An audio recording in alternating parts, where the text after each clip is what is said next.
Hello' everyone, আজি আহিলোঁ ৰাস্তাৰ কাষেদি। ৰাস্তাৰ কাষত মানে আমি হাতী খুতুৰা বুলি কওঁ দেই, প্ৰথমতে কৈ দিছোঁ হাতী খুতুৰা বুলি। আৰু বহুততে বহুত নাম আছে বাৰু, সেইবিলাক মই নাজানো কোনে কোনে কি কয়। কিবা কটা খুতুৰা, কাঁইট খুতুৰা কিবা কিবি বুলি কয় বাৰু, কিন্তু আমাৰ ইয়াত মানে হাতী খুতুৰা বুলি ক'লেহে চিনি পায়। সেইবাবে মই হাতী খুতুৰা বুলিহে আপোনালোকক কৈছোঁ। এয়া গছজোপা এনেকুৱাকৈ আছে। বহুত কাঁইট থাকে, কাটিবৰ কাৰণে অলপমান অসুবিধা হয়। কাঁইট বহুত আছে আৰু তাৰ গাটো যোনটো শকত হৈ যায়, সেই গাটোহে খোৱা হয়। বাকী যোনবিলাক একেবাৰে লিলিঙা হয়, সেই লিলিঙাটো পেলাই দিওঁ, কিন্তু একেবাৰে শকত মই এডাল লৈ আহোঁ। এয়া মই খুতুৰাখিনি চফা কৰিবলৈ লৈছোঁ, কাৰণ পাহিক বুকুচাও লৈ আছোঁ বাৰু, অলপ অসুবিধাও হৈছে। এতিয়া পম্পীক মই কৈছোঁ যে অলপ দেখাই দিবলৈ, এয়া চা দেখাই দিছে আপোনালোকক। চফা কৰিবলৈ কিন্তু অলপমান সময় লাগে, কাৰণ যিহেতু গোটেই গছজোপাত মানে কাঁইটেৰে আৱৰি আছে, সেইবাবে অলপ সময়ো লাগে। চাই চিতি মেলি গুচাব লাগে আৰু তাৰ ওপৰৰ গাৰ অংশটো আঁতৰাই পেলাই দিব লাগে। এয়া দেখিছে নহয়, মই এনেকৈ চফা কৰি আছোঁ। বহুত কষ্ট হয় চফা কৰিবলৈ, খাবলৈ কিন্তু বহুত ভাল। খাবলৈ একদম টেষ্টি হয়, খাবলৈ একদম মানে খাই কেনেকৈ ক'ম মানে মই বুজাবলৈ নোৱাৰিছোঁ। এয়া চফা তফা কৰি পেলাই লৈ আহিলোঁ। এয়া দেখিছে নহয়, গাটো এনেকুৱা হয়, পাতখিনি পেলাই দিওঁ আৰু খাবলৈ নোৱাৰি যিহেতু কাঁইট আছে। আৰু আনফালে এয়া মই বাহু মাছ লৈছোঁ 4 পিচ। 4 পিচে যথেষ্ট, মানুহ নাই ইমান। আৰু আনফালে লৈছোঁ বিলাহী আৰু নহৰু, আৰু বিলাহী আৰু নহৰু দি বনাম মই।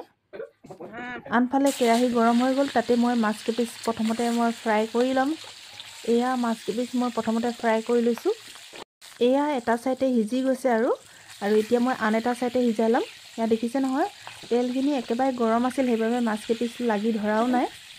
এয়া দেখিছে নহয়, ওলটাই ল'লোঁ। আৰু এয়া মোৰ ফ্ৰাই কৰা হৈ গ'ল। এতিয়া মই উলিয়াই পেলাম গোটেই মাছকেইপিচ। আপোনালোকে মাছৰ লগত নবনাবও পাৰে, এনেও বনাই খাব পাৰে, কোনো কথা নাই। মই মাছ আছে কাৰণে মই মাছৰ লগতে বনাইছোঁ। এতিয়া মই সেই একেখিনি তেলতে মই ইয়াতে ব্যৱহাৰ কৰিম, কালজিৰা ব্যৱহাৰ কৰিম। মাছৰ লগত বনাবলৈ হ'লে কিন্তু কালজিৰা ব্যৱহাৰ কৰিব আপোনালোকে, নতুবা অন্য কিবা দিলেও হয় বাৰু, কিন্তু মাছৰ লগত কালজিৰা দিব লাগে। আৰু নহৰুখিনি গোটাকৈ এনেকৈ দি পেলাই মই ৰঙচুৱাকৈ মই ভাজি ল'ম। এয়া দেখিছে নহয়। আৰু আনফালে মই এতিয়া ইয়াতে দি দিলোঁ সেই কাটি থোৱা খুতুৰাখিনি, যোনবিলাক আমি হাতী খুতুৰা বুলি কওঁ, সেই হাতী খুতুৰাখিনি এতিয়া মই ইয়াতে দি দিলোঁ। এয়া দেখিছে নহয়, এনেকৈ সান মিহলি কৰি পেলাইছোঁ মই। বনাবলৈ বেছি টাইম নালাগে, সোনকালে সিজি যায়। এয়া প্ৰথমতে মই নিমখ দিলোঁ। নিমখ দিয়াৰ পাছত মই কিন্তু হালধি গুড়ি দিম। হালধি গুড়িখিনি দিয়াৰ পাছত অকণমান দেৰি কিন্তু এনেকৈ মই সান মিহলি কৰি ল'ম। এয়া আকৌ মই ৰেড চিলি পাউডাৰ ব্যৱহাৰ কৰিলোঁ। ৰেড চিলি পাউডাৰটো অপশ্যনেল হয়, আপোনালোকে দিবলৈ বিচাৰে যদি দিব, আৰু দিবলৈ যদি মন নাযায় তেতিয়াহ'লে নিদিবও পাৰে, কোনো কথা নাই। মই দি দিলোঁ আৰু দিবলৈ মন গ'ল। আৰু এতিয়া মই ইয়াতে ব্যৱহাৰ কৰিম সেই কাটি থোৱা বিলাহীখিনি। এয়া বিলাহী দি পেলাই আকৌ এনেকৈ মই ভাজি লৈছোঁ অকণমান দেৰি। আপোনালোকে পৰাপক্ষত বনাই পেলাই খাই চাবচোন, বিৰাটেই ভাল লাগে।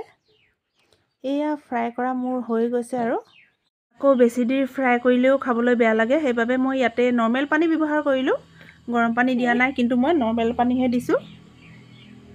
পানী অলপ মই বেছিকৈ দিলোঁ, কাৰণ মাছো আছে। এয়া দেখিছে নহয়, চব্জিখিনি এনেকুৱা হৈছে আৰু পূৰা উতলি আছে। এতিয়া মই ইয়াতে দি দিলোঁ মই এয়া মাছকেইপিচ দি দিছোঁ। আকৌ অলপ সময় পাছত দেখাইছোঁ, চাওক পানীবিলাক কমি আহিছে আৰু মাছৰ পিচবিলাক একেবাৰে ডাঙৰে হৈ আছে, মানে অকণমানো মানে গলি চলি যোৱা নাই, যিহেতু চৰ্বি নাই মাছত। এয়া চাওক কিমান সুন্দৰ হৈ পৰিলে, পানীবিলাক কমি আহিলে। আৰু যোনবিলাক মই খুতুৰা বনাইছোঁ সেইবিলাকো মানে একেবাৰে মানে কোমলি গ'ল। আনফালে মই ফাইনেল থালিখন লৈ আহিলোঁ আৰু লগতে। এয়া চাওক, মাছ পিচ লৈ লৈছোঁ মই ডাঙৰমূৰীয়াকৈ, আৰু চব্জি মই ইমানকণ লৈছোঁ। আৰু আনফালে আছে লাই, আছে গাহৰি আছে, লাই আলু গাহৰি, আৰু শেহতীয়া লাই, আৰু খাবলৈ বিৰাট ভাল লাগে গাহৰিৰ লগত। আৰু এটা ভোট জলকীয়া, এটাও নহয় সম্পূৰ্ণকৈ, আধা টুকুৰা হয়, লৈ লৈছোঁ আৰু ভোট জলকীয়াটো। আৰু ভাত অলপ লৈছোঁ। এয়াই আৰু আজি মোৰ ভিডিঅ'টো ইমানতে সমাপ্ত কৰোঁ। কালিলৈ আকৌ লগ পাই আছোঁ।